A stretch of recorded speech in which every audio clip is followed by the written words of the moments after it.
Okay student, இப்போ last session வந்து பார்த்தீங்கன்னா ஜேஜே தாம்சன் எக்ஸ்பெரிமெண்ட் மூலயமா இ/எம் வேல்யூவை கண்டுபிடிச்சோம். அதாவது charge per unit mass. 1 kilogram object இருக்குன்னா அதில் எவ்வளவு சார்ஜ் இருக்கும், தட் மீன் எலக்ட்ரான். ஓகேவா, எவ்வளவு சார்ஜ் இருக்கும் அப்படிங்கிறத பார்த்துருந்தோம். வேல்யூ வந்து பார்த்தீங்கன்னா 1.7 10^11 CkG - 1 வந்திருக்கு. ஓகேங்களா, இது வந்து 1 கிலோகிராமில் உள்ள சார்ஜ். எனக்கு 1 கிலோலாம் வேணாம் சார், ஒரே ஒரு சார்ஜர் வேல்யூ எவ்வளோ sir, that mean fundamental value ஈயோட வேல்யூன்னு சொன்னோம்னா அந்த ஈயோட வேல்யூ எவ்வளோ சார் அப்படிங்கிறத நம்ம கண்டுபிடிக்க போகிறோம். யாருக்கா தெரியுமா ஈயோட வேல்யூ எவ்வளவு? Yes, 1.6 × 10^-19 coulomb. That is a point. Okay, ஒரு கூலும்லாம் பாசிபிளே கிடையாது. மினிமம் வேல்யூ வந்து பார்த்தீங்கன்னா 1.6 × 10^-19 கூலும். நீ எந்த ஒரு பொருள் எடுத்தாலும் அந்த ஈயோட மல்டிபிளாக தான் இருக்கணுங்கிறத மில்லிகன் கண்டுபிடிச்சிருக்காரு. இதை ஃபஸ்ட் லெசன்லேயே நம்ம சொல்லிடலாம். அதாவது Q = N × E. Charge of any object Q integral multiple of ஈயாக இருக்குன்னு சொன்னாங்க. N is integer integral. ஓகேவா, இன்டெக்ரல் மல்டிபிள் ஆஃப் ஈயாக இருக்கும். இப்போ ஈங்கிறத ஃபண்டமெண்டல் வேல்யூ 1.6 × 10^-19 கூலும். நீ எந்த பொருள் எடுத்துட்டாலும் ஈயோட மல்டிபிளாக தான் இருக்கும். அதாவது 1 E 2 E 1000 லட்சம் கோடி, ஆனால் ஈயோட மல்டிபிளாக தான் இருக்கும் அப்படிங்கிறத அவர் கண்டுபிடிச்சார். எப்படி கண்டுபிடிச்சாருங்கிறத பார்ப்போம். ஓகேங்களா, இது வந்து ஒரு இம்பார்ட்டண்டான எக்ஸ்பெரிமெண்ட்டு மாடர்ன் ஃபிசிக்ஸை பொறுத்த வரைக்கும். அதாவது ஃபண்டமெண்டல் கான்ஸ்டன்ட் வேல்யூ கண்டுபிடிச்சோம். That mean charge of electron, ஒரே ஒரு எலக்ட்ரானோட சார்ஜ் அளவு அப்படிங்கிறத நம்ம கண்டுபிடிச்சிருக்கோம். அப்புறம் இதோட பிரின்சிபல் என்ன அப்படிங்கிறத பார்க்குறாங்க. இப்போ ஒரு உதாரணத்துக்கு இங்கே வந்து எக்ஸ்பெரிமெண்ட் டைட்டில் இருக்கிற ஆயில் ட்ராப் எக்ஸ்பெரிமெண்ட். நம்ம என்ன பண்ண போகிறோம்னா ஆயில் எடுத்துக்க போகிறோம்.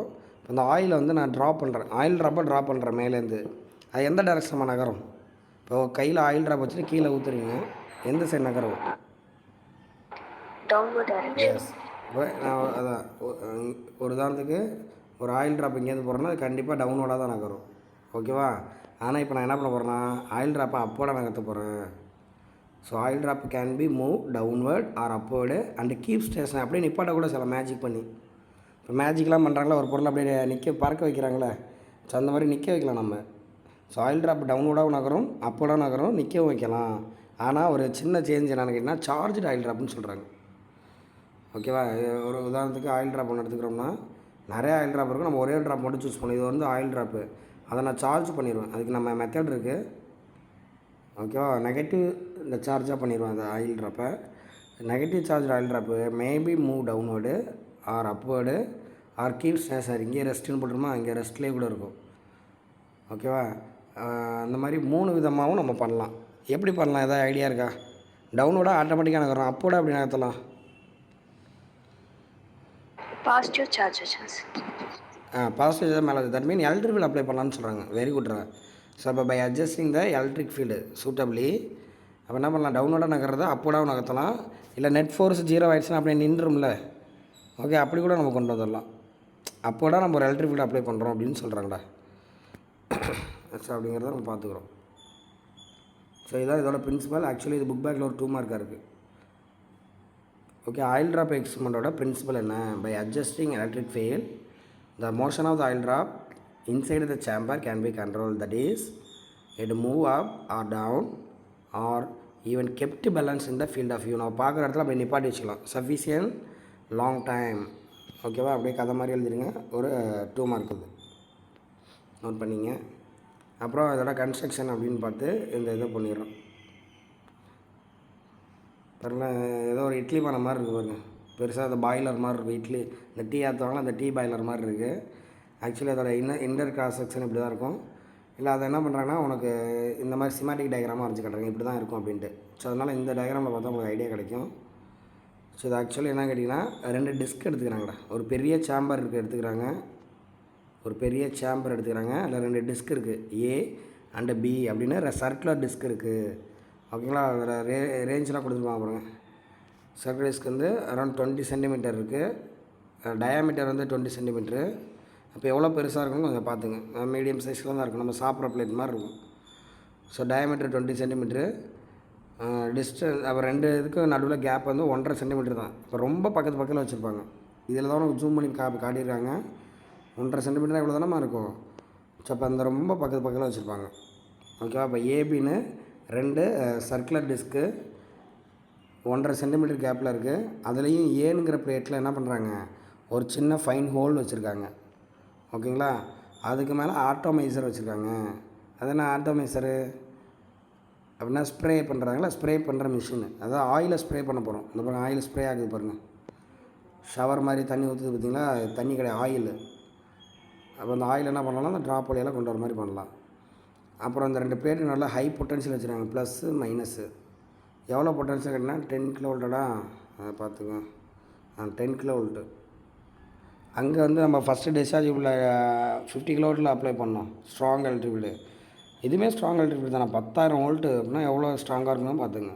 நம்ம வீட்டில் யூஸ் பண்ணலாம் 220 வோல்ட்டு தான். இது 10,000 வோல்ட்டு ஸ்ட்ராங் எலக்ட்ரிக் நம்ம அப்ளை பண்ணுறோம். எலக்ட்ரிக்கோட டைரக்ஷன் எப்படிப்பா இருக்குது, அப்போடா டவுனோடா? Downward direction. ஜே தாம்சனில் எப்படி இருந்துச்சு? Downwards. ஆமாம், இது அது இப்போ 1 மார்க்கில் கேட்கலாம். எலக்ட்ரிக்னாலே இங்கே டவுனோடாக தான் நம்ம அப்ளை பண்ணியிருக்கோம். நம்ம வேணும்னா மாற்றிக்கலாம், கீழே ப்ளஸ்ஸு மேலே மைனஸ் வச்சு அப்போடுன்னு சொல்லலாம். ஆனால் அவங்க பண்ண எக்ஸ்பெரிமெண்ட்டு தாம்சனும் சரி மில்லிகனும் சரி எலக்ட்ரிக் ஃபீல்டு வந்து டவுனோடாக இருக்க மாதிரி தான் அவங்க செட் பண்ணியிருக்காங்க. சரி, இந்த மாதிரி பண்ணியிருக்கோம். இப்போ வந்து அந்த ஆயில் வந்து இங்கே அப்படியே வரதை நான் பார்க்கலாம். ஓகே, பார்க்குறதுக்காக இங்கே ஒரு லைட் வச்சுட்டு என்ன பண்ணுறாங்க, இங்கே மைக்ரோஸ்கோப் வச்சுருக்காங்க. ஸோ இந்த மாதிரி பார்க்குற மாதிரி செட் பண்ணியிருக்காங்க. இப்போ ஆயில் யூஸ் பண்ணுறவங்க எந்த ஆயில்ஸை யூஸ் பண்ணுறது? கோகோனட் ஆயிலாக யூஸ் பண்ணுறது. அப்போ அந்த ஆயிலுக்கு வந்து ஹைலி விஸ்காசிட்டி இருக்கணும் அப்படின்னு சொல்கிறாங்க. ஹை விஸ்காஸ் நான் வாலட்டைல் லிக்விட் அப்படிங்கிறத யூஸ் பண்ணுறாங்க. நான் வாலட்னா காண போகிற, இப்போ எண்ணெய் ஊற்றினா டக்குன்னு அது காண போயிடும், அப்படியே மறைஞ்சிருங்க. ஸோ அந்த மாதிரி நான் வாலட்டைல்னால் மறையாமல் இருக்கணும் அப்படின்னு அர்த்தம்டா. மறையாமல் இருக்கக்கூடிய ஒரு ஹைலி விஸ்காசிட்டி, ஒரு சாலிட் மாதிரி இருக்கணும் ஆக்சுவலி, அப்படி சொல்கிறாங்க.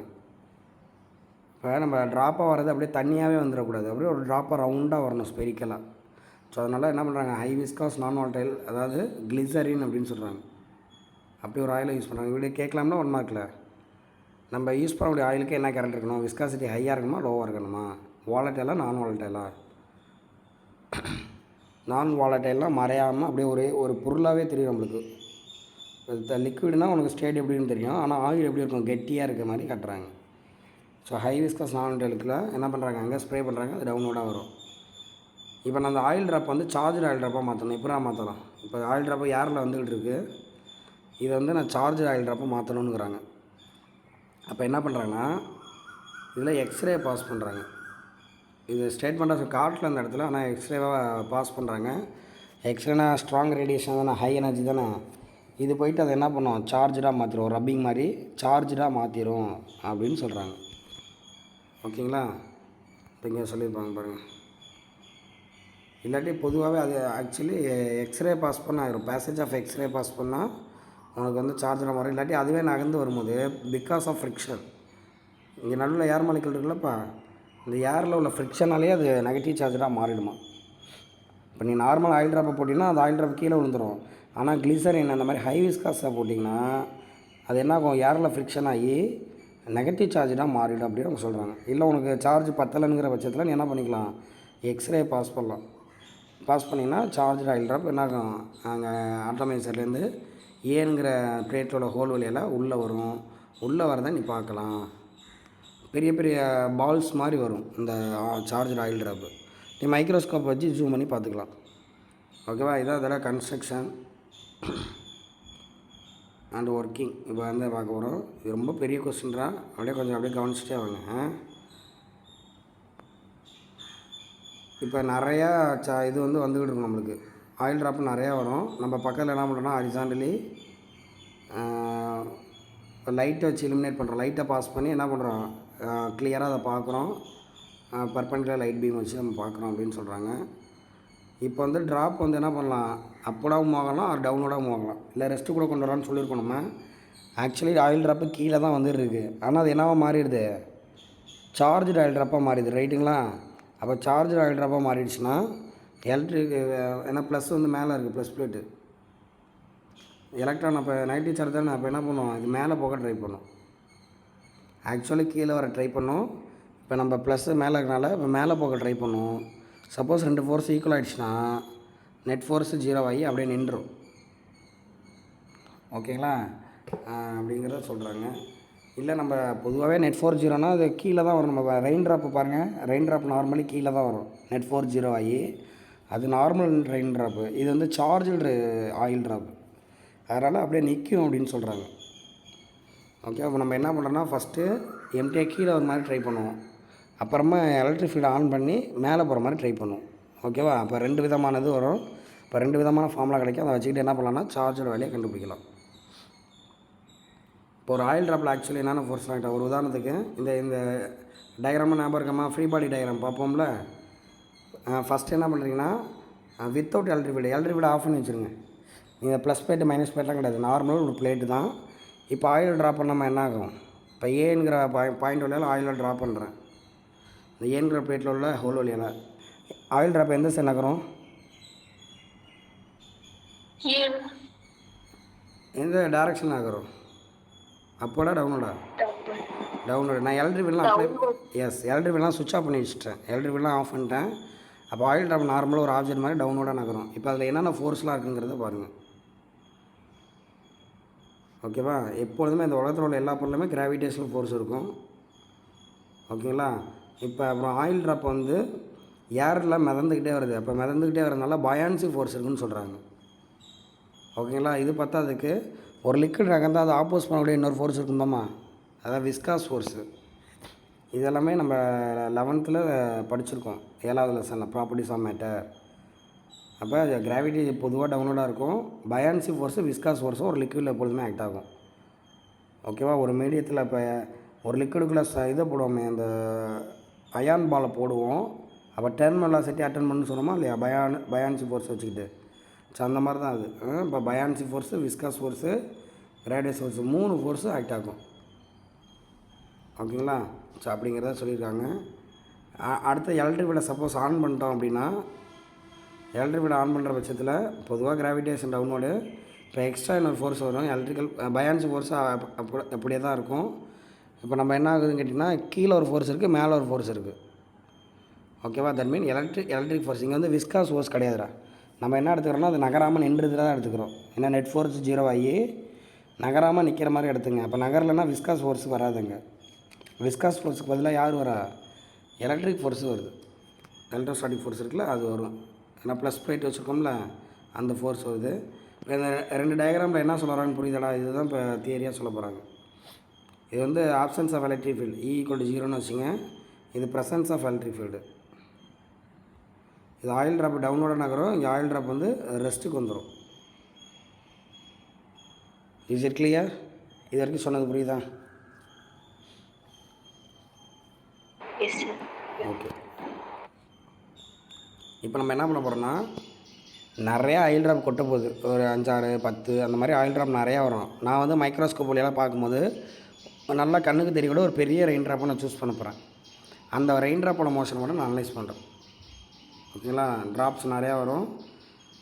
இப்போ ஃபஸ்ட்டு என்ன பண்ணுறேன்னா, இந்த செட்டப் எடுத்துப்போம், வித்தவுட் எலக்ட்ரிக் ஃபீல்டே எடுத்துப்போம். இந்த diagram. So electric field off பண்ணி வைக்கிறேன், டவுனோட அது நகருது. அதை வச்சு நான் என்ன பண்ண போகிறேன் அப்படின்னு கேட்டிங்கன்னா, ஏதோ ஒரு ஆயில் ட்ராப்பை சூஸ் பண்ண போகிறேன். ஆயில் ட்ராப்போட ரேடியஸ் கண்டுபிடிக்க போகிறேன். ஏன்னா இப்போ ரேடியஸ் பின்னாடி தேவைப்படும் எனக்கு. ஆயில் ட்ராப் எவ்வளோ சின்னதுமா, அது ஏரில் வந்து பறந்துட்டு போயிட்டு இருக்குது, அதோட ரேடியஸ் எப்படி கண்டுபிடிக்கிறது? எதாவது ஐடியா இருக்கா? ஒரு பொருளோட ரேடியஸ் எப்படி கண்டுபிடிப்பீங்க பொதுவாக? ஒரு பால் இருக்குது, பாலோட ரேடியஸா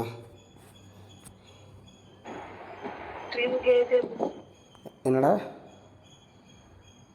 இப்போ டயமீட்டர் சாதாரண எஸ். இப்போ பெரிய பாலாக இருந்தால் ஸ்கேல் வச்சுக்கலாம், இல்லை கொஞ்சம் சின்ன பாலுங்கும் போது வெர்னியர் காலிப்பர், ரொம்ப சின்னதாக இருந்துச்சுன்னா ஸ்க்ரூ காட்சு, இந்த மாதிரி டிவைஸ் யூஸ் பண்ணலாம்.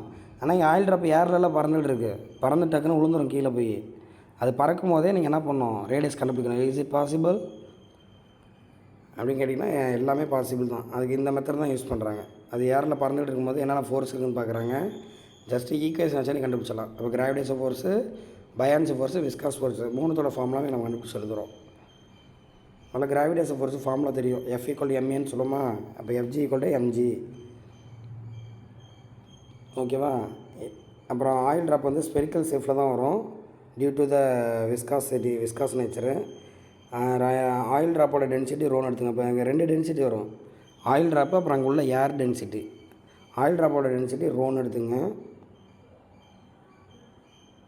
ஓகேவா? R is the radius of any one oil drop. நிறையா ஆயில் ட்ராப் இருக்கும், உங்களுக்கு எது பெருசாக தெரியுதோ அதை நீங்கள் சூஸ் பண்ணிங்க. அப்புறம் அதோட மாஸ் வந்து எம்ன்னு போட்டுங்க.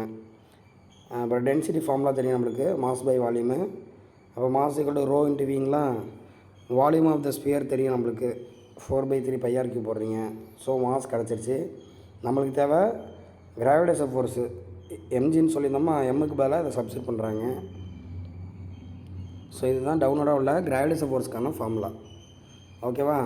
அது வந்து ஆக்சுவலி ஆயில் ட்ராப் என்ன பண்ணுது, ஏரில் மிதந்துக்கிட்டு ஒரு கிராஜுவலாக வரும். எப்படி ஏரோப்ளைன்லேருந்து பேராஷூட்டில் குதிக்கிறாங்க அழகாக, அந்த மாதிரி அந்த ஆயில் ட்ராப் என்ன பண்ணும், மிதந்துக்கிட்டு வருது. அப்போ என்ன சொல்கிறாங்கன்னா அந்த பயான்சி ஃபோர்ஸ் இருக்குது. அப்போ இங்கே என்ன பண்ணுறாங்கன்னா சிக்மானா ஏரோட டென்சிட்டிடா. நல்லா வித்தியாசம் பார்த்துங்க. ரோனா நம்ம ஆக்சுவலி ரோன்னு என்ன சொன்னோம், எஸ் ஆயில் ட்ராப்போட டென்சிட்டி. இங்கே சிக்மானுங்கிறது ஏர் டென்சிட்டி. அப்போ அந்த ஏர் டென்சிட்டியெல்லாம் ஒரு ஃபோர்ஸ் இருக்கும். அப்போ நீங்கள் என்ன பண்ணுறீங்கன்னா இதே ஃபோர்ஸ் தான். அப்போ FB = ரோக்கு பதிலாக சிக்மா மட்டும் போடுங்க. மற்றபடி ஒரே ஃபார்ம் தான். ஏன்னு கேட்டிங்கன்னா அந்த படத்தில் அழகாக காட்டியிருக்கான் பாருங்க. இப்போ அது டவுனோட வரும்போது கிராவிடேஷன் ஃபோர்ஸும் பயான்சி ஃபோர்ஸும் என்ன ஆகுது, அப்படியே ஈக்குவல் ஆப்போசிட்டாக இருக்க மாதிரி காட்டுறாங்க. ஈக்குவல் கிடையாது, ஜஸ்ட்டு இதுக்கு ஆப்போசிட்டாக அது இருக்கும். ஏன்னா ஏர் டென்சிட்டி கொஞ்சம் கம்மியாக இருக்கும் கம்பேர் டு அந்த ஆயில், அதனால் அது கொஞ்சம் கம்மியாக இருக்கும். அதனால் அந்த டென்சிட்டி தான் இன்வால்வ் ஆகும், மற்றபடி சேம் தான்.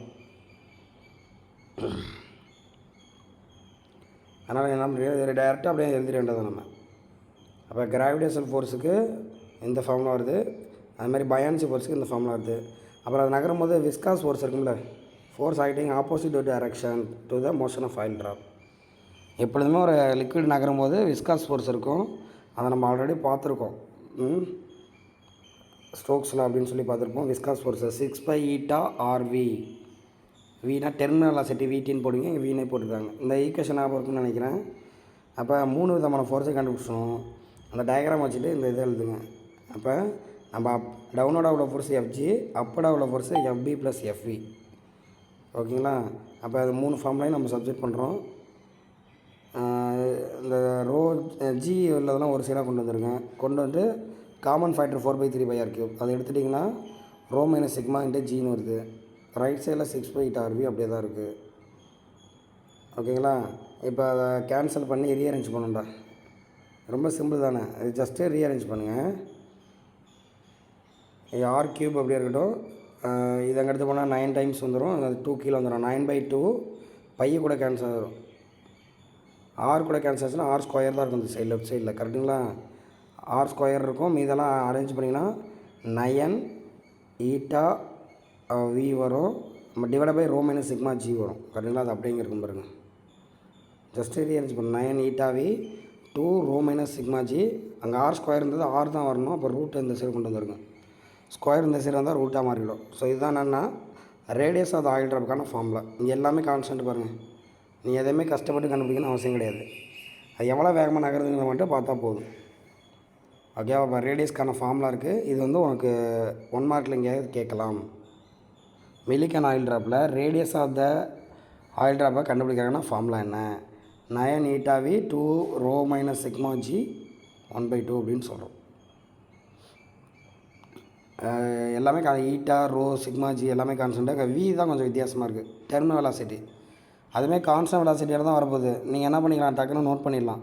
பர்டிகுலர் டைமில் அது எவ்வளோ டிஸ்டன்ஸ் கிடைக்குதுன்னு பாருங்கள். டிஸ்டன்ஸ் பை டைம் பண்ணிங்கன்னா வெலாசிட்டி கிடச்சிப்படும். ஸோ எல்லாமே நீங்கள் ஈஸியாக கண்டுபிடிக்கக்கூடிய கான்செப்ட் தான். அதை சப்ஸ்டிட் பண்ணால் radius கிடச்சிருண்டா.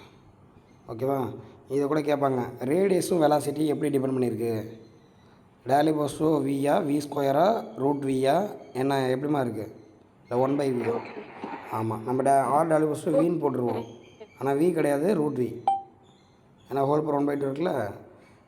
Radius of the oil drop டேலிபோஸ்டோ √Vங்கிறத ஞாபகம் வச்சுக்கோங்க. சரி, ரேடியஸ் கண்டுபிடிச்சாச்சு. நம்மளோட எய்ம் பண்ண அந்த கொஸ்டினில் மில்லிகனில் சார்ஜை கண்டுபிடிக்கணும். அப்போ முதல்ல நீங்கள் என்ன பண்ணுறீங்கன்னா அந்த ஆயில் ட்ராப்பை சார்ஜ் பண்ணுங்கள். சார்ஜ் பண்ணுறதுக்கு நான் ட்ரிக்கு சொல்லியிருந்தேன். அதுவே வந்து ஏர் ட்ராப் வந்து நான் ஏரில் வந்து வரும்போது ஃப்ரிக்ஷனால் அதுவே சார்ஜ் ஆயிரும். இல்லை உனக்கு நிறையா சார்ஜ் வேணும் இமேஜின் பண்ணிங்கன்னா அதை நீங்கள் என்ன பண்ணலாம், எக்ஸ்ரே பாஸ் பண்ணலாம். எஸ். இப்போ என்ன பண்ணுறீங்கன்னா எக்ஸ்ரே பாஸ் பண்ணி அது ஆயில் ட்ராப்பை சார்ஜர் ஆயில் ட்ராப்பாக மாற்றிடுங்க. இப்போ 2ஆம் டயக்ராம் போயிடுறோம். இப்போ தான் நம்ம சார்ஜை கண்டுபிடிக்க போகிறோம். ஸோ இப்போ வந்து ஒரு சார்ஜ்டு ஆயில் ட்ராப் இருக்குது. இப்போ என்ன பண்ணால் எலக்ட்ரிக் ஃபீல்டு ஆன் பண்ணிடுங்க. ப்ரெசென்ட் ஆயிடணும். எலக்ட்ரிக் ஃபீல்டு ஆன் பண்ணணும். டவுனோட எப்பொழுது மாதிரி கிராவிட்டி, அப்போட பயான்சி ஃபோர்ஸு. நான் எலக்ட்ரிக் ஃபீல்டை வந்து அப்ளை பண்ணி என்ன பண்ணுறேன், அதை ஸ்டேபிள் ஆக்கிடுறேன். நிற்கிற மாதிரி இமேஜின் பண்ணிங்க, மேஜிக் பண்ணி. அப்போ வந்து எலக்ட்ரிக் ஃபோர்ஸ் அப்போர்டாக இருக்கும். அப்போ 2 ஃபோர்ஸ் அப்போர்டு, 1 ஃபோர்ஸ் டவுன்வோர்டு. அதே மாதிரி திரும்பவும் சப்ஜெக்ட் பண்ணுங்கள். எலக்ட்ரிக் ஃபோர்ஸுக்கு ஃபார்முலா நம்ம any idea in terms of electric field? QE. Very good, அவ்வளோதான். QE. நீ எலக்ட்ரானுக்கும் போது EEன்னு கூட நீ போட்டுக்கலாம். சரி, ரைட். என்ன பண்ணியிருக்கான் பார்ப்போம். அதுதான் எடுத்துருக்காங்க. எலக்ட்ரோஸ்டாட்டிக் ஃபோர்ஸ் வந்து QE. நம்ம ஒரே ஒரு பர்டிகுலர் ட்ராப்பை மட்டும் சூஸ் பண்ணுறோம். ஓகேவா? ஸ்ட்ரென்த் ஆஃப் த எலக்ட்ரிக் ஃபீல்டை அட்ஜஸ்ட் பண்ணுறோம். நம்ம மேக்ஸிமம் 20 கிலோவோல்ட் 10 கிலோவோல்ட் சொன்னோமா, நம்ம வேரி பண்ணுறோம். கூட குறைச்ச வச்சு அதை வந்து ஸ்டேஷனரியாக கொண்டு வரோம். இந்த வார்த்தை என்ட்ரை பண்ணிங்க. ஒரே ஒரு ட்ராப்பை மட்டும் சூஸ் பண்ணுறேன். அந்த ட்ராப்பை என்ன பண்ணுறேன், ரெஸ்ட்டுக்கு கொண்டு வரேன் எலக்ட்ரிக் ஃபீல்டு அப்ளை பண்ணி. அப்போ நெட் ஃபோர்ஸ் என்ன ஆயிரும், அங்கே 0 ஆகிற மாதிரி கொண்டு வராங்க. இப்போ என்னென்ன ஃபோர்ஸ் இருக்குது? டவுனோட கிராவிட்டி, அப்போட எலக்ட்ரிக் ஃபோர்ஸ் இருக்கும், பயான்சி ஃபோர்ஸ் இருக்கும். எலக்ட்ரிக் ஃபோர்ஸு, பயான்சி ஃபோர்ஸ் இந்த ஃபார்முலா சப்ஜெக்ட் பண்ணுங்கள். இதை ரீஅரேஞ்ச் பண்ணுங்கள். ஓகேங்களா? அப்போ ஈயை கூட இந்த சைடு கொண்டு வராங்க. ஜஸ்ட்டு ரீஅரேஞ்சிங் தான் எல்லாமே பண்ணிவிட்டு. இதில் உனக்கு ஒரு சேலஞ்சான விஷயம் கேட்டிங்கன்னா R³ வருது. இதோட ஆன்சர் முடிஞ்சு போச்சு. இருந்தாலும் R³ இருக்குது பார்த்தீங்களா? ஆரோட வேலையை உங்களுக்கு தெரியும். ரேடியஸ் ஆஃப் ஆயில் ட்ராப் இந்த இருக்குது பாருங்க. இந்த ஆரோட வேலையை கொண்டு வந்து இதில் சப்ஜெக்ட் பண்ணுண்டா. இல்லை அப்படியே பெரிய ப்ராசஸாக போய்ட்டுருக்கும். இதில் கொண்டு வந்து சப்ஜெக்ட் பண்ண R³ வேறு இருக்குது. அதில் வேறு ரூட்டோட ஆன்சர் வரும். அப்போ முதல்ல க்யூப் எடுத்து அப்புறம் ரூட் எடுத்து இதில் சப்ஜெக்ட் பண்ணிங்கன்னா திஸ் ஆன்சர் வில் கம். ஓகேவா? இதை அப்படியே ஜஸ்ட்டு மெமரைஸ் பண்ணிங்க. Q = 18πe η³ v³ ρ - σg whole power 1/2. இதெல்லாம் நான் எப்படின்னு சால்வ் பண்ணி நான் குரூப்பில் போட்டு விட்றேன். கொஞ்சம் அப்படியே பெருசாக போகுது. நம்மளுக்கு ஆன்சர் வந்து இதுதான். அதையும் மனப்பாடம் பண்ண வேண்டியது தான்.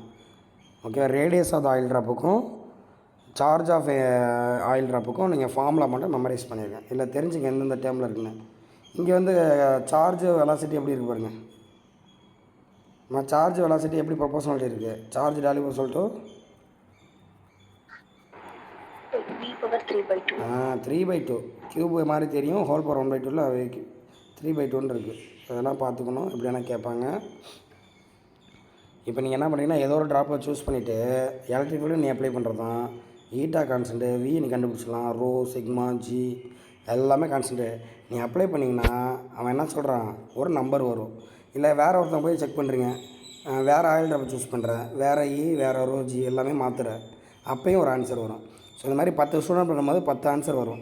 ஏன்னா 10 பேரோட ஆயில் ட்ராப் வேறு தானே. ஒரே ஆயில் ட்ராப் நம்ம பண்ணியிருக்க போகிறோம். 10 பேருக்கு 10 ஆயில் ட்ராப் வருது. நம்ம அந்த ஆயில் ட்ராப்புக்கெலாம் சார்ஜ் கண்டுபிடிக்கிறோம். நீ என்ன கண்டுபிடிச்சாலும் சரி, எல்லாமே எப்படி இருக்குது, இன்டெக்ரல் மல்டிப்பாக 1.6 இருக்குது அப்படின்னு சொல்கிறாங்க. அவ்வளோதான், முடிஞ்சு போச்சு. நீ எந்த வேல்யூ போட்டாலும் 1.6 × 10⁻−19 கூலுமாக வந்திருக்கு அப்படிங்கிறத அவர் கண்டுபிடிச்சிருக்காரு. ஒரு 10 ஆயில் ட்ராப் 10 வாட்டி எக்ஸ்பிளைன் பண்ணி பார்க்குறாரு. 10 ரிசல்ட்டுக்கும் ஒரு ஒத்துமை இருக்குது. அது எல்லாமே எதாவது டிவைட் ஆகுதுன்னா 1.6 டிவைட் ஆகிற மாதிரி செட் பண்ணுறாங்க. இப்போ ஒரு ஸ்டூடெண்ட்டுக்கு 3.2 × 10⁻−19 வரும். ஒரு ஸ்டூடெண்ட்டுக்கு 4.8 வரும். ஒரு ஸ்டூடெண்ட்டுக்கு 6.0 வரும். ஸோ இந்த மாதிரி என்ன பண்ணியிருக்குன்னா 1.6ஓட மல்டிபிளாக தான் இருக்குது அப்படிங்கிறத சொல்கிறாங்க. ஓகேவா? ஸோ அதுதான் ஒரு சிம்பிளாக சொல்லிட்டுறேன். That's all. இதோட இந்த கொஸ்டின் முடியுது. ஆக்சுவலி இந்த கொஸ்டின் நீங்கள் படிக்க வேண்டாம். ஏன்னா எவ்வளோ பெரிய கொஸ்டின் பாருங்கள். இது எங்கே ஆரம்பிக்கிறோம்? அரை மணி நேரமாக அந்த கொஸ்டின் எக்ஸ்பிளைன் பண்ணியிருக்கோம். இங்கே ஆரம்பிக்கிறோம். நீ மில்லிக்கான ஆல்ட்ரப்போ இங்கே ஆரம்பித்து 2 பக்கத்துக்கு நீ டெரிவ் பண்ணணும். இவ்வளோ பெருசாக டெரிவ் பண்ணுறதுக்கு உனக்கு 1 ஹவர் ஆயிரும். 3/4 மணி நேரம். ஒரு கொஸ்டின் 3/4 மணி நேரம் செலவு பண்ணுமான்னு போய் யோசிச்சு பாருங்கள். ஓகேவா? அதனால் இந்த கொஸ்டின் வந்து நம்ம என்ன பண்ணிக்கலாம், சாய்ஸில் விட்டுக்கலாம். அப்புறம் ஏன் சார் நடத்துனீங்கன்னு கேட்டிங்கன்னா, நம்ம நீட் ஜேஇக்கு இதை யூஸ் பண்ணுறோம். இல்லை இன்டீரியர் 1 மார்க்கு இங்கேருந்து கேட்குறாங்க. ஓகேவா? நான் சொல்கிறத மட்டும் நல்லா பார்த்துங்க. நீங்கள் இதில் பார்க்க வேண்டியது க்யூவோட வேல்யூவாக பார்க்கணும், ஆரோட வேல்யூவாக பார்க்கணும். ஓகேவா சார்? தட் மீன் 2தோட எக்ஸ்பிரஷனை மனப்பாடம் பண்ணிடுங்க. ஓகேவா? அப்புறம் வந்து E = 0 என்னென்ன ஃபோர்ஸ் இருக்குது, எலக்ட்ரிக் ஃபீல்டு ஆக்ட் ஆகும்போது என்னென்ன ஃபோர்ஸ் இருக்குது, எந்த டேரெக்ஷனில் இருக்குது, இதெல்லாம் 1 மார்க்கில் கேட்கலாம். ஓகேவா? எலக்ட்ரிக் ஃபோர்ஸ் எந்த டேரெக்ஷனில் இருக்குது, விஸ்காஸ் ஃபோர்ஸ் எந்த டேரெக்ஷனில் இருக்குது. ஸோ அது எப்படி கேட்டாலும் நீங்கள் இது பண்ணிடுங்க. சரிங்களா? அப்புறம் வந்து இதில் எவ்வளோ என்ன ஆயில் யூஸ் பண்ணுறாங்க, எவ்வளோ பொட்டன்ஷியல் யூஸ் பண்ணுறாங்க, அந்த ஆயிலோட நேச்சர் எப்படி இருக்குது, இதெல்லாம் 1 மார்க்கு. இதை மட்டும் பார்த்துங்க. ப்ளஸ் வந்து இது 2 மார்க்கில் பிரின்சிபல் கேட்கலாம். இவ்வளோ நேரம் நம்ம நடத்துனதுக்காக இந்த கொஸ்டின் என்ன பண்ணிக்கிங்க, ஒரே ஒரு 2 மார்க் மட்டும் படிச்சுங்க. Principle of the Millikan oil drop experiment. அதாவது ஆயில் ட்ராப்பு, சார்ஜ் ஆயில் ட்ராப்பை எலக்ட்ரிக் ஃபீல்டு அப்ளை பண்ணி டவுனோட நகர்த்தலாம், அப்போட நகர்த்தலாம், ரெஸ்ட்லையும் வைக்கலாம்னு சொல்லி முடிக்கிறீங்க. ஓகேவா? அதுக்கப்புறம் இதில் எல்லாமே 1 மார்க்ஸ் தான்டா. இந்த 1 மார்க்லாம் இன்டீரியராக கேட்கலாம், கேட்டிருக்காங்க. இந்த மாதிரி ஒரு இயரில் என்ன பண்ணாங்கன்னா இதுலேருந்து 1 மார்க்ஸ் கேட்டாங்க.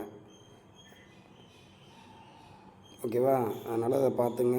அப்புறம் அந்த எக்ஸ்ப்ரெஷன்ஸ் பார்த்துங்க, radius and charge, that's all. இதில் எது டவுட்ஸ் இருக்கா உங்களுக்கு?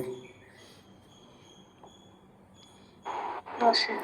நீங்கள் இதில் என்ன இது பண்ணணும்னா, இந்த இங்கே ஆறுன்னு இருக்கும், இங்கே ஆர் க்யூபுன்னு இருக்கும்.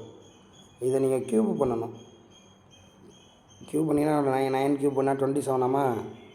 9 க்யூப் எவ்வளோ வரும்? 9 × 9 81 × 9 3 வாட்டி 9 9ன்னு போட்டுங்க. ஈட்டா க்யூபு, வி க்யூபு, அடுத்தது 2 cube, rho minus sigma cube, G cube எல்லாத்தையும் க்யூப் பண்ணி ப்ளஸ் 1/2 அதையும் சேர்த்து இங்கே போடணும்.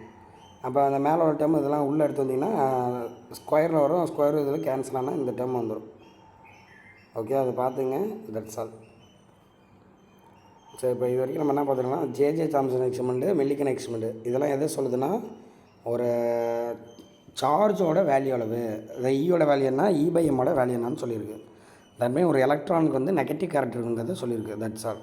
ஸோ இதுக்கப்புறம் தான் நம்ம என்ன பண்ண போகிறோம், லெசனுக்குள்ளே போக போகிறோம். ஆட்டம்னா என்ன, எப்படி இருக்கும் அப்படிங்கிறது. ஓகேவா?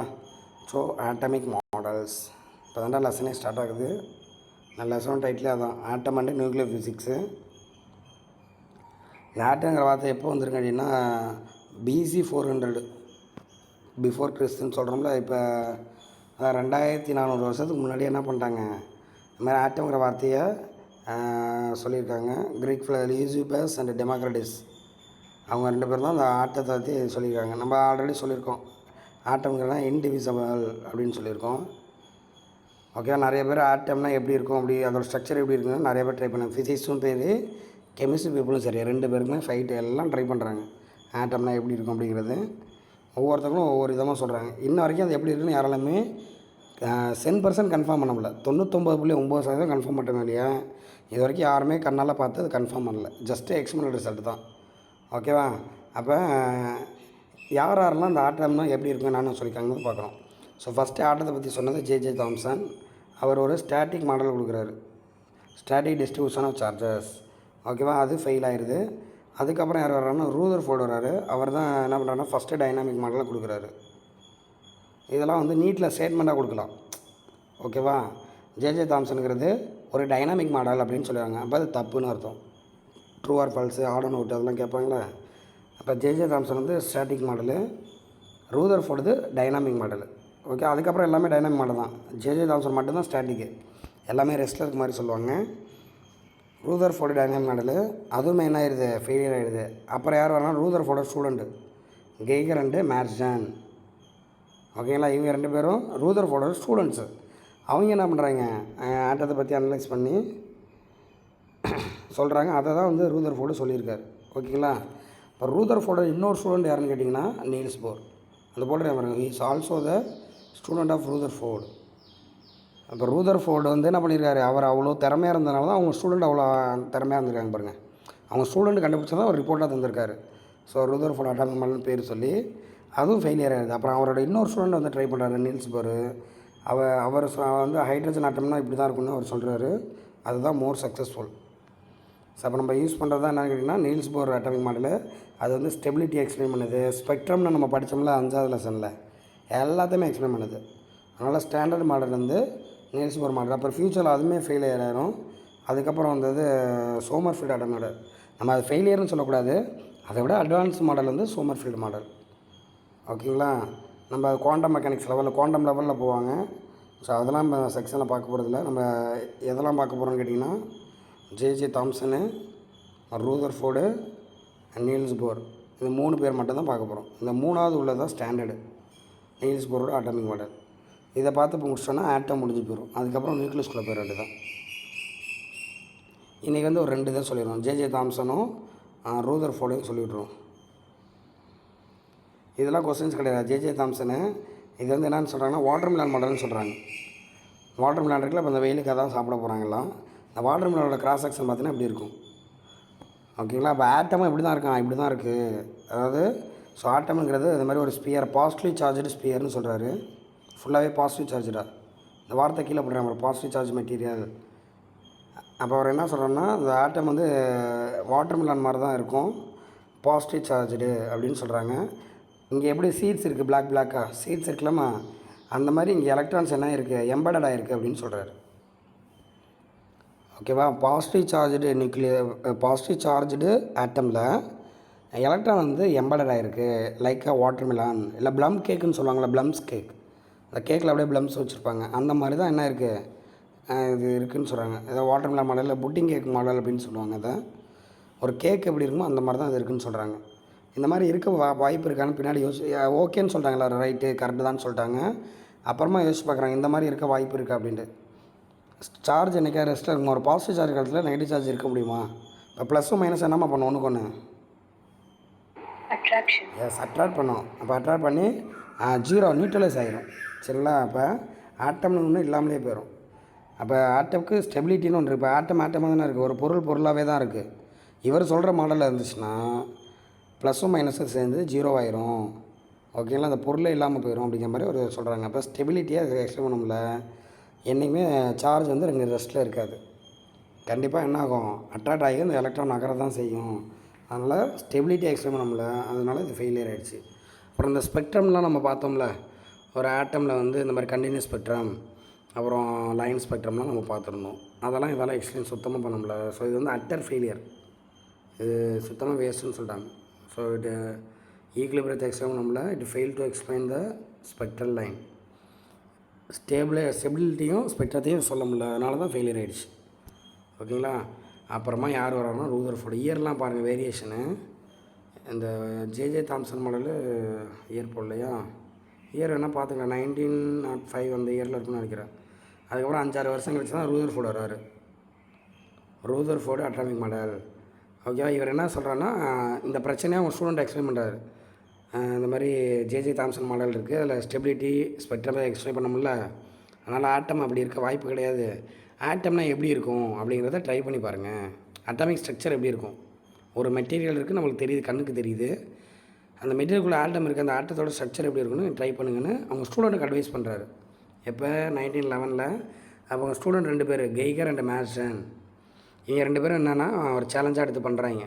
நம்ம சார் சொன்னதை அவங்க எடுத்து பண்ணுறாங்க. That is the alpha scattering experiment. கெமிஸ்ட்ரியில் படிச்சிருப்பீங்களே, alpha scattering gold foil experiment படிச்சிருக்கீங்களாம்மா? ஆமாம், அதை தான் இவங்க தான் பண்ணது. யார், கெய்கர் அண்ட் மேர்சன் பண்ணார். அதோட ரிசல்ட்டை தான் என்ன பண்ணுறாங்க, அவங்க டீச்சரை கொடுத்துறாங்க. அவங்க டீச்சரை வந்து எக்ஸ்பிளைன் பண்ணுறாரு கிளியராக. அவங்க ஜஸ்ட்டு ரெக்கார்ட் பண்ணுறாங்க, இதுதான் கிடச்சிருக்குன்னு அவங்க சொல்கிறாங்க, அதை இவர் மாடலாக சொல்கிறாரு. அதுதான் ரூதர்ஃபோர்டு அட்டாமிக் மாடல்.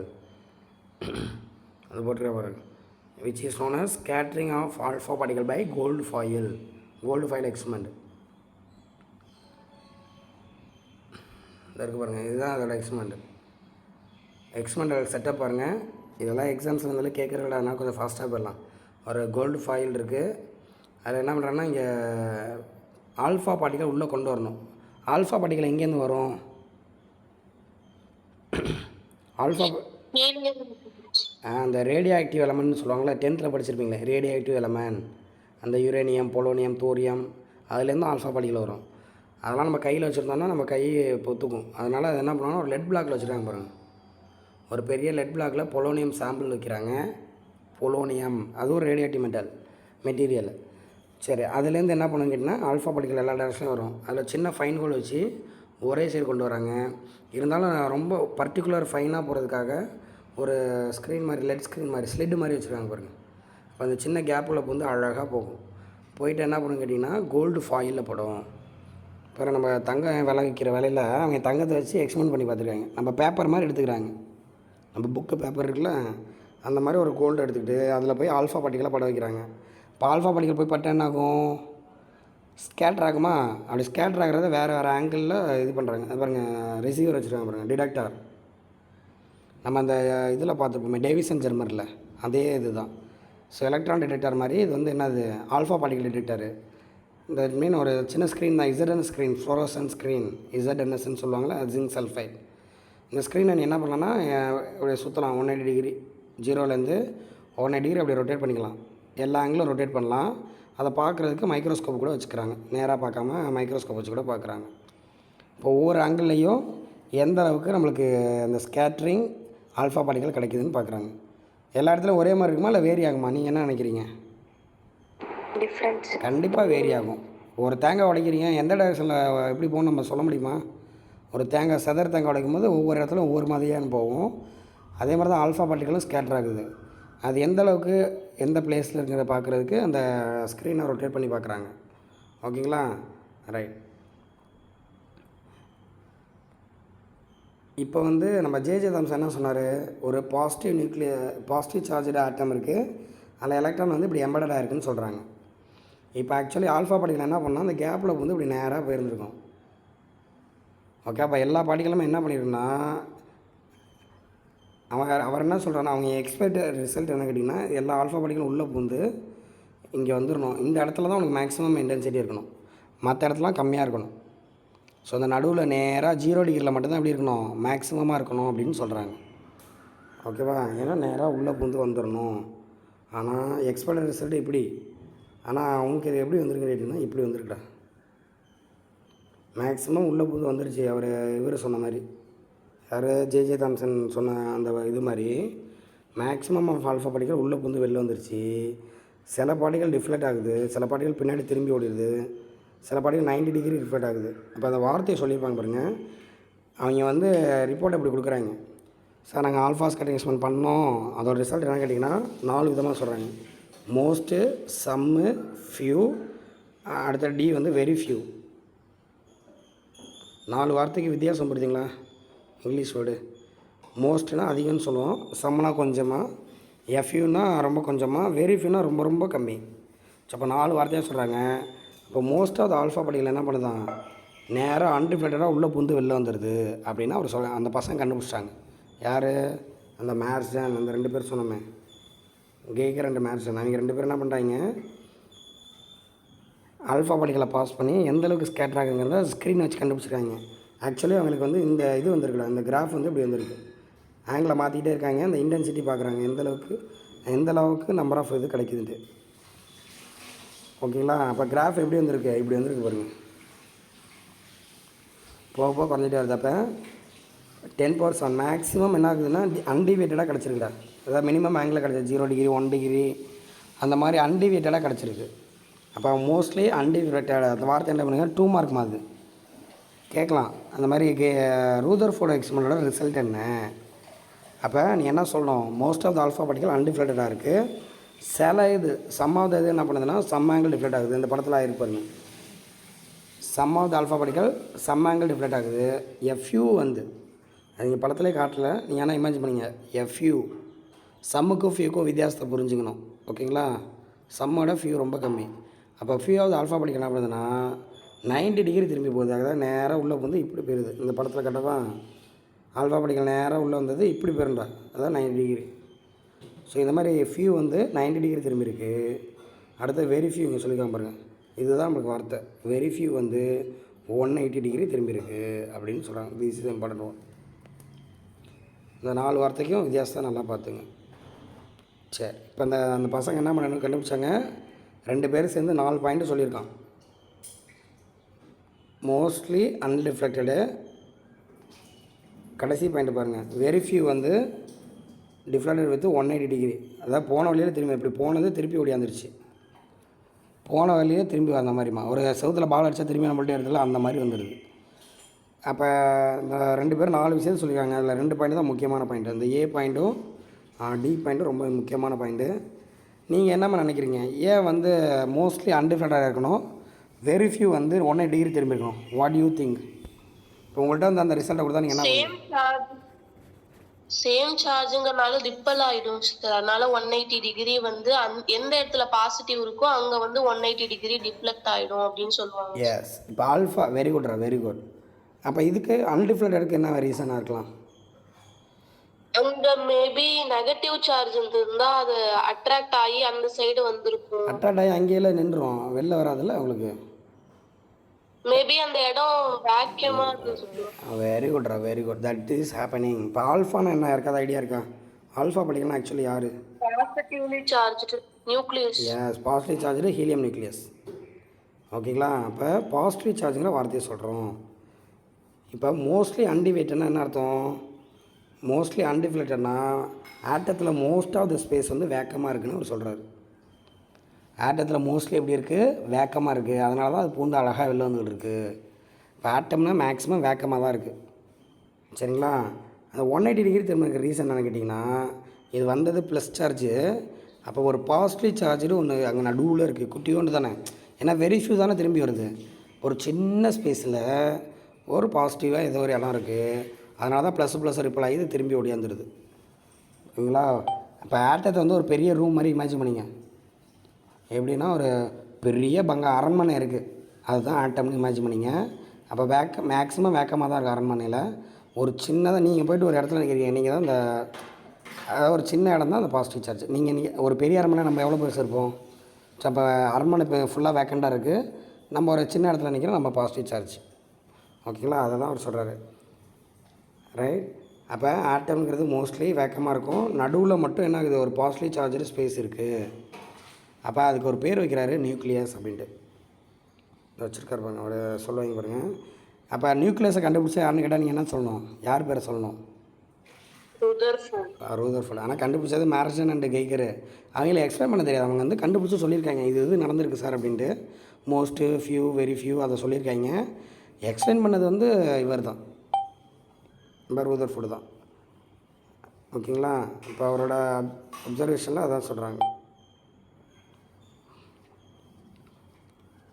இந்த வார்த்தை என்ன பண்ணிக்கலாம்? Atom has a lot of empty space. ஓகேவா?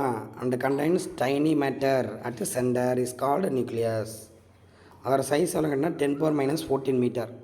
அது நம்ம ஒவ்வொரு நியூக்ளியஸ்க்கும் மாறும். ஆனால் பேசிக்காக வந்து எவ்வளோ சொல்லியிருக்காரு? 10⁻14 மீட்டர். அது 10⁻14லேருந்து 10⁻15 வரைக்கும் வரும். அதாவது ஃபெர்மி மீட்டர் அப்படின்னு சொல்லுவாங்க. ஓகேவா? ரைட். அதாவது ஒன்றும் கிடையாது, ஆட்டத்தோட சைஸ் எவ்வளோ சொல்லியிருக்கோம்? இன்ட்ரோடக்ஷனில் சொல்லியிருந்தோமே. Yes, 1 angstrom, 10⁻10 metre. நடுவில் குட்டி ஓண்டாக இருக்குமா நியூக்ளியஸ்? குட்டி ஓண்டு தான் வைக்கணும். அதோட சைஸ் எவ்வளோ கேட்டிங்கன்னா 1 ஃபெர்மி, அதாவது 10⁻15 மீட்டர். இது 10⁻10. நியூக்ளியஸ் வந்து 10⁻15. இமேஜின் பண்ணி பார்க்க முடியுதா? மீட்டரில் போடுங்க. இமேஜின் பண்ணி பார்க்க முடியுதா? 1,00,000 மடங்கு சின்னது ஆட்டத்தை விட நியூக்ளியஸ். ஆட்டமே சின்னது, கண்ணால் பார்க்க முடியாது, ஏன்னா பாக்டீரியா வைரஸோட சின்னதுன்னு சொல்லிட்டோம். ஆட்டத்தை விட சின்னது என்னது? நியூக்ளியஸ். 10⁻15 மீட்டர் அப்படிங்கிறத அவர் சொல்கிறாருப்பா. ஓகேவா? இன்னொன்று இவராக சொல்கிறாரு.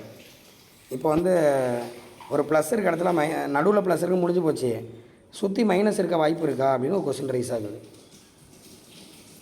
ஸ்டாட்டிக்காக இருக்க வாய்ப்பு இல்லை. அதனால் என்ன அவரை தான் என்ன சொல்கிறாருன்னா, எலக்ட்ரான் வந்து சும்மா இல்லாமல் என்ன பண்ணிகிட்டு இருக்கோம்? அது வந்து ரொட்டேட் ஆகிட்டு இருக்கும். ஆட்டத்துக்குள்ளே எலக்ட்ரான் வந்து மூவிங்காக இருக்கும் அப்படின்னு சொல்கிறாங்க. டைனாமிக் மாடலாக அவர் கொடுக்குறாரு. நியூக்ளியஸ் வந்து ரெஸ்ட்டில் இருக்குமா, நடுவில் எலக்ட்ரான் வந்து என்ன பண்ணியிருக்கோம்? அங்கங்கே சுற்றி இருக்கும். ஒரு குளத்தில் மீன் எப்படி சுற்றி இருக்கும்? எந்த டைரக்ஷனில் போகும்? அந்த மாதிரி தான் அவர் அதை தான் சொல்கிறாரு. ஒரு எலக்ட்ரான் வந்து ஆட்டத்தில் அது பாட்டுக்கு செல்ஃபாக அது பாட்டு சுற்றி இருக்கும் அப்படின்னு சொல்கிறார். He suggested electrons are not rest, it revolve around the nucleus in circular orbit like a planet அப்படின்னு சொல்கிறார். அதுக்குன்னு ஒரு பாத்து கிடையாது, அது பாடு சுற்றி இருக்கும் அங்கேயும் இங்கேயும். சர்க்குலர் சுற்றி தான் சொல்கிறார். ஆனால் எந்த எலக்ட்ரான் எங்கே சுற்றணும் அந்த மாதிரிலாம் அவர் சொல்லலை. ஜஸ்ட்டு எலக்ட்ரான் சுற்றி இருக்கும் அப்படிங்கிற மாதிரி சொல்லியிருக்காரு. ஓகே, இதுதான் இவரோட அட்டாமிக் மாடல்ப்பா. ஓரளவுக்கு ஒரு ஐடியா வந்துருக்கும் நம்மளுக்கு. அப்போ நடுவில் நியூக்ளியஸ் இருக்கும், இதை எலக்ட்ரான் சுற்றி இருக்கும். அது எங்கே வேணுமோ எப்படி வேணுமோ சுற்றி இருக்கும். இப்படி தான் சுற்றணும் கிடையாது. ஒரு மீன் எப்படி குளத்தில் சுற்றுமோ அந்த மாதிரி அது பாலும் சுற்றி இருக்கும் அப்படின்னு அவர் சொல்லி முடிக்கிறார். ஓகேங்களா? இதுதான் இவரோட அட்டாமிக் மாடல்ப்பா. இதில் நம்ம எப்பொழுதுமே ஃபார்முலாஸ் சில இது சொல்லுவோம், சில டெஃபினேஷன் சொல்லுவோம். அந்த மாதிரி இங்கே என்ன சொல்கிறாங்கன்னா 2 டெஃபினேஷன் சொல்கிறாங்க, 2 ரூமாக இருக்குது. Distance of the closest approach. ஓகேவா? அதாவது எந்த டிஸ்டன்ஸ்னால் இந்த 180 டிகிரி டிஸ்டன்ஸில் வெரி ஃபியூ. அதை இமேஜின் பண்ணுங்கள். இப்போ ஆல்ஃபா பார்ட்டிகல் போய்ட்டு என்ன பண்ணுது? நியூக்ளியஸ் சின்னோண்டா நடுவில் இருக்குது பாருங்கள். ஆட்டம் எவ்வளோ பெருசு இருக்குது? சரி, அதை தான் நியூக்ளியஸாக கிடையாது. பெரிய ஆட்டமே அதில் சின்ன கோல்டு நியூக்ளியஸ் இருக்குது. இப்போ போயிட்டு திரும்புதில்ல, அப்போ போயிட்டு 180 டிகிரி திரும்பினதுக்கும் சென்டர் ஆஃப் த கோல்டு நியூக்ளியஸ்க்குள்ள ஒரு டிஸ்டன்ஸு R0. ஓகேவா? இந்த டிஸ்டன்ஸ் தான் என்னென்னு சொல்கிறோன்னா distance of the closest approach. அதாவது எவ்வளோ தூரம் நெருங்கி போயிருக்கும். 180 டிகிரி திரும்பிடுச்சுமா, எவ்வளோ பக்கத்தில் போயிருக்கோ அந்த டிஸ்டன்ஸ் தான் என்னென்னு சொல்கிறோம், R0ன்னு சொல்கிறோம். இப்போ இது எல்லா நியூக்ளியஸ்க்கும் ஒரே மாதிரியாவா இருக்கும் இந்த டிஸ்டன்ஸ் வேல்யூ? சில மாறும் கண்டிப்பாக. சில ஆட்டமில் ஆல்ஃபா பார்ட்டிகல் ரொம்ப உள்ளே போகலாம், சில இதெல்லாம் உடனே திரும்பி ஓடியாந்துடும், ரொம்ப நெருங்கவே முடியாது அதால். அப்போ டிஸ்டன்ஸ் அதிகமாக தெரியும். அப்போ அந்த R0 டிஸ்டன்ஸ் வச்சு நீ என்ன பண்ணிடலாம், இது இந்த எலமெண்ட்டுன்னு கண்டுபிடிச்சிடலாம். அதான் ஆல்ஃபா ஸ்கேட்டரிங் எக்ஸ்பெரிமெண்ட். புரியுதுங்களா? இப்போ கோல்டு ஃபைலில் இவ்வளோ தூரம் வந்துருக்கு. இதுவே நீ வேறு ஒரு எலமெண்ட் ஸ்ட்ராங் கால்சியம் எடுத்துக்கிட்டிங்கன்னா இங்கேயே திரும்பிடும் டக்குன்னு. அப்போ டிஸ்டன்ஸ் அதிகமாக இருக்கும் அதுக்கு. இதே ஹைட்ரஜன் எடுத்துன்னா ரொம்ப உள்ளே போயிட்டு வரும். இப்போ ஒவ்வொரு இதுக்கும் ஒரு டிஸ்டன்ஸ் இருக்குது அப்படின்னு சொல்கிறாங்க. ஜஸ்ட் அப்படியே 2 மார்க்காக படிச்சிங்கடா. நீ தேட நான் ஏன்னா அலைட் பண்ணி கொடுத்துருக்கேன் பாருங்கள். The minimum distance between the center of the gold nucleus and alpha particle get deflected through 180 degree is called distance of the closest approach. இது முக்கியமான 2 மார்க்டா. ஏன்னா ஒரு ஆட்டத்துக்கும் ஒரு distance of the closest approach parameter இருக்கும். அது மாதிரி வார்த்தையாக கொடுக்கும்போது என்ன பண்ணுவாங்க, R0ங்கிற வார்த்தை இதாக கொடுத்துருவாங்க, சிம்பிளாக கொடுப்பாங்க. எல்லா ஆட்டமுக்கும் R0ன்னு ஒரு வேல்யூ இருக்கும். நீங்கள் இதே எடுத்து பார்க்கலாமா, இந்த பீரியாடிக் டேபிளாக இருக்குல்ல, அதில் கூட மாடர்னாக நீங்கள் எடுத்து பார்த்தீங்கன்னா அதில் R0 போட்டு காட்டியிருப்பான். சரிங்களா? ஸோ இதுக்கு வந்து இன்னொரு பேர் இருக்குது, காண்டாக்ட் டிஸ்டன்ஸ். அப்படி கூட 2 மார்க்கில் கேட்கலாம். எந்த அளவுக்கு அதால் நெருங்க முடியுதோ, எந்த அளவுக்கு காண்டாக்ட் பண்ண முடியுதோ அதுதான் காண்டாக்ட் டிஸ்டன்ஸ். என்ன இல்லை சார் எனக்கு டெஃபினேஷன் வேணாம் சார், எனக்கு வந்து ஃபார்முலாவாக சொல்லுங்கள் அப்படின்னு நீங்கள் சில பேர் கேட்பீங்க. ஃபிசிக்ஸில் எல்லாத்தையுமே ஃபார்முலா கண்டுபிடிச்சோம், அந்த மாதிரி இங்கேயும் ஃபார்முலா கண்டுபிடிக்கிறோம். ஆக்சுவலி இது போயிட்டு என்ன பண்ணுதுன்னா திரும்பி ஓடியாந்துருதுல, ஓடியாந்தாலே அதுக்கு கைண்டிங் எனர்ஜிருக்கும். எவ்வளோ கைண்டிங் எனர்ஜிருக்கும் யாராவது ஐடியா சொல்லுங்க பார்ப்போம். இப்போ என்ன சொல்கிறான், அங்கே எவ்வளோ பொட்டன்ஷியல் எனர்ஜி இருக்கோ அதுதான் அதுக்கு கைண்டிங் எனர்ஜியாக இருக்கும். ஹை பொட்டன்ஷியல் எனர்ஜி இருந்துச்சுன்னா ஹை கைண்டிங் எனர்ஜியாக திரும்பி ஓடியாந்துடும். லோ பொட்டன்ஷியல்னா லோ கைண்டிங் எனர்ஜி. அப்போ அவன் என்ன சொல்கிறான்னா, அங்கே நியூக்ளியஸு நம்மளோட அந்த நியூக்ளியஸோட சார்ஜ் இருக்குது பார்த்தீங்களா, அப்போ அங்கே ஒரு பொட்டன்ஷியல் எனர்ஜி இருக்குது. அந்த பொட்டன்ஷியல் எனர்ஜி என்ன ஆக்ட் ஆகுது, கைண்டிங் எனர்ஜி ஆக்ட் ஆகுது அப்படின்னு சொல்கிறாங்க. அப்போ 2 ஃபார்முலாவே கண்டுபிடிச்சி எழுதுங்க. கைண்டிங் எனர்ஜி ஃபார்முலா ½ mv² தெரியும். பொட்டன்ஷியல் எனர்ஜி ஃபார்முலா நம்மளுக்கு தெரியுமே, 2 சார்ஜ் நோடில் எவ்வளோ பொட்டன்ஷியல் இருக்கும். ஃபஸ்ட் லெசனில் பார்த்தோம்ல, Q1 Q2/4πr அந்த ஃபார்முலா. அப்போ 1/4% 2 சார்ஜ் இருக்கா, ஒன்று 2ங்கிறது ஆல்ஃபா பார்ட்டிக்கல், இசட்ங்கிறது அந்த நியூக்ளியஸ் நடுவில் இருக்குல்ல, இசட்னா அட்டாமிக் நம்பரு, சார்ஜோட வேல்யூ E. அப்போ 2E ZE இது தெரியுதாம்மா. அதாவது Q1 Q2ன்னு எடுத்துக்கிறோம். நம்ம ஃபஸ்ட் லெசனில் படித்தோமே Q1 Q2/4πr அதானே இந்த 2 சார்ஜுக்கு நல்ல உள்ள பொட்டன்ஷியல் எனர்ஜி. ஸோ அதுபடி இங்கே எழுதுகிறாங்க. இதை ரீஅரேஞ்ச் பண்ணிங்கன்னா R0க்கு ஃபார்முலா எழுதுகிறேன். இந்த ஸ்ட்ரக்சரில் இதை கேன்னு போட்டு சிம்பிளாக போட்டுறாங்க, EK கைண்டிங் எனர்ஜி. இப்போ R0க்கு ஃபார்முலா முக்கியமான 1 mark direct question. Distance of the closest அப்ரோச்சுக்கு ஃபார்முலா என்ன, 1/4% 2ZE² EK அப்படின்னு சொல்கிறாங்க. அதாவது ஈக்கேனா கைண்டிங் எனர்ஜி அப்படின்னு சொல்கிறாங்க. இதில் R0 எப்படி இருக்குது, அட்டாமிக் நம்பர் இருக்குது, டேர்லி போர்ஸ்லாம் இருக்குது, கைண்டிங் எனர்ஜி இன்வெர்ஸ் போர்ஸ்லாம் இருக்குது. இதெல்லாம் 1 மார்க்கில் கேட்டால் இல்லை ஸ்டேட்மெண்ட்டாக கொடுத்தாலும் சொல்ல தெரியணும். சார்ஜுக்கு எப்படி இருக்குது பாருங்கள், சார்ஜுக்கு E² டேர்லி போர்ஸ்லாம் இருக்குது. ஓகேவா? ஸோ இதான் வந்து distance of the closest approach. இதில் எதாவது டவுட்ஸ் இருக்கா உங்களுக்கு?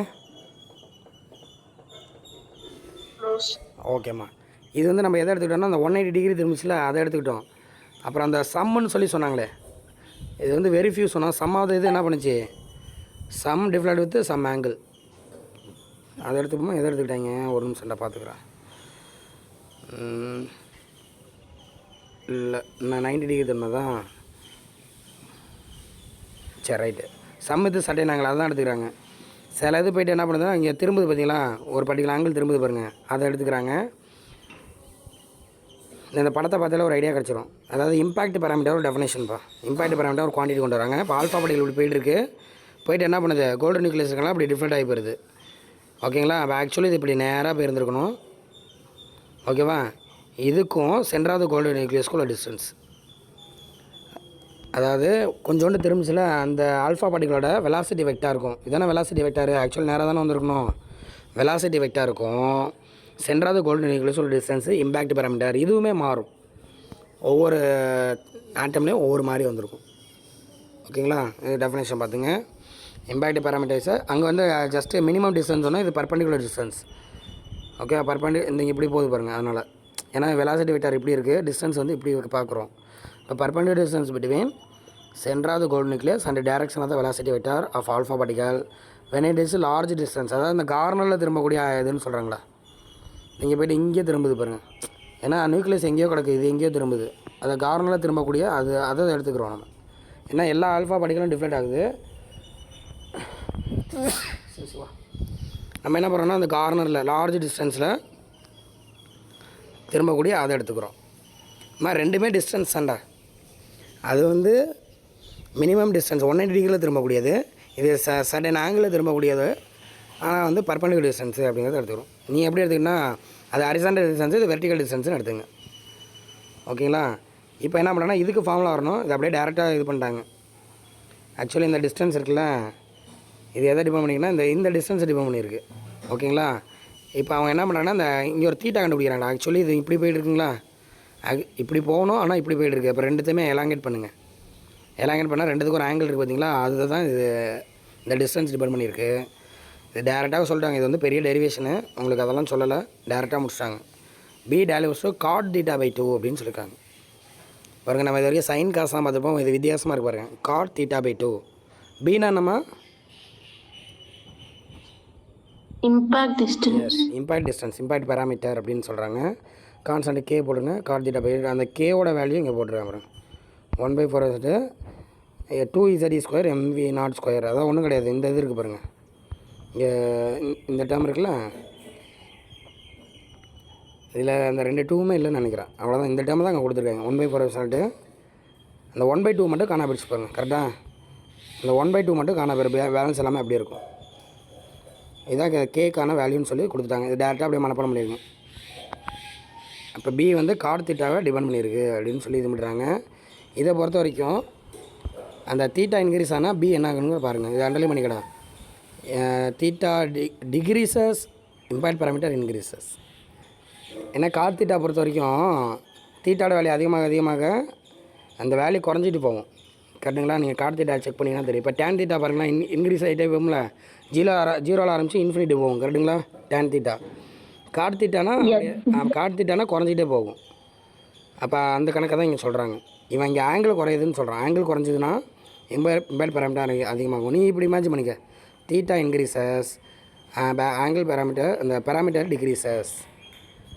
உன் புக்கில் அப்படியே ஆப்போசிட்டாக சொல்கிறான். தீட்டா குறையுதான், பி அதிகமாக தான், ரெண்டும் ஒன்று தானே. கொஞ்சம் சேலஞ்சிங்காக கொடுத்துருக்காங்க, அதை மட்டும் பார்த்துங்க. ஓகேவா?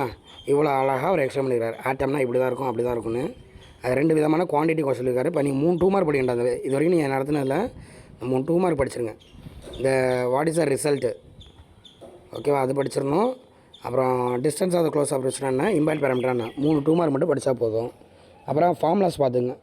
ஆர்நாட்டுக்கு ஃபார்முலா என்ன, பிக்கு ஃபார்முலா என்னன்னு பார்த்துங்க. அதை வச்சு கேட்டாங்கன்னா நம்ம ஏதாவது 1 மார்க் சொல்லணும். இவர் இவ்வளோ கஷ்டப்பட்டு சொல்லியிருக்காரு, ஆனால் இதுவும் ஃபெயிலியர். இது ஒரு 3 மார்க்குடா. இதோட முடிச்சிடுவோம். ரூதர்ஃபோர்டு வந்து drawback. What is a drawback? இது வந்து அட்டர் ஃபெயிலியரு. ஓகேவா? இப்போ நம்ம என்ன பண்ணலான்னா அந்த ரூதர்ஃபோர்டு இதை வச்சுக்கிட்டு அந்த ஆர்0 வேல்யூ கிடைக்கிது, நம்மளுக்கு பி வேல்யூ கிடைக்குதுல்ல, அதெல்லாம் நீ வச்சு என்ன பண்ணலாம், ஆட்டத்தோட டயாமீட்டர் எவ்வளவு, சைஸ் எவ்வளோலாம் நீ ஜட்ஜ் பண்ணலாம். அதிகமாக திரும்புதா, கம்மியாக திரும்புதா, அதை வச்சுட்டு நீ என்ன பண்ணலான்னா ஆட்டத்தோட சைஸை கண்டுபிடிச்சிடலாம். ஆனால் 2 ட்ராபேக் இருக்குது. முக்கியமான ட்ராபேக் வந்து என்ன கேட்டிங்கன்னா, அந்த ஸ்டெபிலிட்டி இன்ஸ்டெபிலிட்டி ஆஃப் ஆட்டம், அந்த வார்த்தையை நோட் பண்ணிங்க. It failure to explain the distribution of electron and stability of atom அப்படின்னு சொல்கிறாங்க. இப்போ எலக்ட்ரான் சுற்றி இருக்கிறாங்களா, எந்த இடத்துல எலக்ட்ரான் இருக்கும் அதெல்லாம் ஒரு ஆளை சொல்ல முடியல. ஆட்டம் வந்து எப்படி ஸ்டேபிளாக இருக்கணும் ஒரு ஆளை எக்ஸ்பிளைன் பண்ணல. ஏன்னு கேட்டிங்கன்னா, இந்த கதையை சொல்லிக்காம பாருங்களேன். அவர் என்ன சொல்லியிருக்காரு, டைனாமிக்காக சொன்னாரா ஸ்டாட்டிக்காக சொன்னாரா? Rutherford dynamic. அப்போ நடுவில் நியூக்ளியஸ் இருக்கும், ஒரு எலக்ட்ரான் என்ன பண்ணிட்டு இருக்கும், அதை சுற்றிட்டு இருக்கும் அப்படின்னு சொன்னார். இப்போ ஒரு எலக்ட்ரான் சுற்றுன்னு வச்சு, இப்போ எலக்ட்ரானுக்கு எனர்ஜி இருக்குது, அந்த எலக்ட்ரான் சுற்ற என்ன ஆகும், எனர்ஜி லாஸ் ஆகுமா இல்லையா? இப்போ உனக்கு ஓட்டப்பந்தயக்கிற ஓடிட்டு வந்தீங்கன்னா இறக்கிதான் இல்லை, எனர்ஜி லாஸ் ஆகிரும். அந்த எலக்ட்ரான் சுற்ற எனர்ஜி லாஸ் ஆகுமா? அப்போ அவர் என்ன சொல்கிறாருன்னா, ஒவ்வொரு ரொட்டேஷன்லையும் எனர்ஜி லாஸ் ஆகிட்டே வந்து அப்படியே ரேடியேஷனாக வெளில வந்துடுமா எனர்ஜி. அப்படி லாஸ் ஆகிட்டு என்ன பண்ணுவோம், கடைசியாக நியூக்ளியஸில் போய் விழுந்துருமா. எலக்ட்ரான் சுற்றுச்சுன்னா என்ன ஆகும், நியூக்ளியஸில் போய் விழுந்து மயக்கம் மட்டும் விழுந்துடும். அப்போ ப்ளஸ் மைனஸ் சேர்ந்து 0 ஆயிரும், ஆட்டம் வந்து காணா போயிடணும் அப்படின்னு அவர் சொல்கிறார். அப்போ ஆட்டம் வந்து என்ன ஆயிடணும், காணா போயிடணும். அதான் இன்ஸ்டேபிளாக தான் இருக்குன்னு சொல்கிறாரு. ஆனால் அவர் தியரிட்டிக்கலாக சொல்லும்போது ஸ்டேபிளாக இருக்குன்னு சொல்கிறாரு. ஆனால் லாஜிக்கலாக யூஸ் பார்த்தா அது இன்ஸ்டேபிளாக இருக்குது. அதுக்கு ரீசன் என்னென்னா அவரால் எக்ஸ்டெண்ட் பண்ண முடியல. இது ஒரு ட்ராபேக்டா. ஓகேவா? இப்போ அது கண்டினியூஸாக சுற்றிக்கிட்டே இருக்குல்ல, அப்படி கண்டினியூஸாக சுற்றும் போது ஒவ்வொரு ரொட்டேஷன்லையும் எனர்ஜியை கொடுத்துக்கிட்டே இருக்கும். முதல்ல கம்மியான எனர்ஜி, அதிகமான எனர்ஜி கொடுக்க, அப்புறம் போக போக எனர்ஜி குறைஞ்சிட்டே போகும். புரியுதா? இப்போ இதில் கிடைக்கக்கூடியது கண்டினியூஸ் எனர்ஜி கிடைக்கும். ஏன்னா ஈக்குவல் அச்சுனின்னு சொல்கிறோமா, முதல்ல ஹை எனர்ஜியோட சுற்றி இருக்கும், ஹை ஃப்ரீக்வன்சி கொடுக்கும். போக போக எனர்ஜி குறையுமா, ஃப்ரீக்வன்சி குறையும். இப்போ ஃப்ரீக்வன்சி குறையக்கூடிய ஆர்டரில் இல்லை வேவ்லென்த் அதிகமாகக்கூடிய ஆர்டரில் நம்மளுக்கு கண்டினியூஸ் ஸ்பெக்ட்ரம் கிடைக்கும். நம்ம நிறையா ஸ்பெக்ட்ரம் பார்த்தோம்னா கண்டினியூஸ் ஸ்பெக்ட்ரம், லைன் ஸ்பெக்ட்ரம்னு பார்த்தோம். இப்போ இவர் சொல்லக்கூடியது பார்த்தீங்கன்னா எல்லா டைமும் எந்த ஸ்பெக்ட்ரம் தான் கொடுக்கும், எல்லா டைமும் எந்த ஸ்பெக்ட்ரத்தை கொடுக்கணும், கண்டினியூஸ் ஸ்பெக்ட்ரத்தை தான் கொடுக்கும். ஆனால் நமக்கு லைன் ஸ்பெக்ட்ரம்லாம் வருது, அதுக்கான ரீசனை அவரால் சொல்ல முடியல. ஓகே, நம்ம அந்த 2 ட்ராபேக் தான்டா அதுக்கு. ஸ்டெபிலிட்டியை சொல்ல முடியல, அந்த ஸ்பெக்ட்ரத்தை சொல்ல முடியல. ஸோ அப்படிங்கிறத சொல்லியிருக்காங்க. இது எல்லாமே ட்ராபேக்கு. இந்த ட்ராபேக்கை நம்ம அடுத்ததில் ஓவர் கம் பண்ணி அந்த சொல்லியிருக்காங்க பாருங்கள். It must be a continuous spectrum தான். இப்போ லைன் ஸ்பெக்ட்ரத்தை அதில் டிஸ்க்ரீட்னா லைன் ஸ்பெக்ட்ரமா தனித்தனியாக லைனாக வருதுல, டிஸ்க்ரீட் ஸ்பெக்ட்ரம் ஏன் வருதுன்னு ஒரு எக்ஸ்பிளைன் இல்லை. எலக்ட்ரான் வந்து ஆட்டம் வந்து எப்படி ஸ்டேபிளாக இருக்குன்னு அவரால் சொல்ல முடியல. ஸோ இது 2 ட்ராபேக்கு. இது ஒரு 3 மார்க் கொஸ்டின்மா. அப்போ 3 2 மார்க்கு, ஒரே ஒரு 3 மார்க்கு. இந்த 4 கொஸ்டின் மட்டும் படிங்க. மில்லிக்கன் படிக்க வேணாண்டா. மில்லிக்கனில் ஜஸ்ட்டு அது வேஸ்ட் ஆஃப் டைம் தான் படிக்கிறது. நான் சொன்ன அந்த ஐடியாஸை மட்டும் அதை பார்த்து வச்சுங்க. That's all.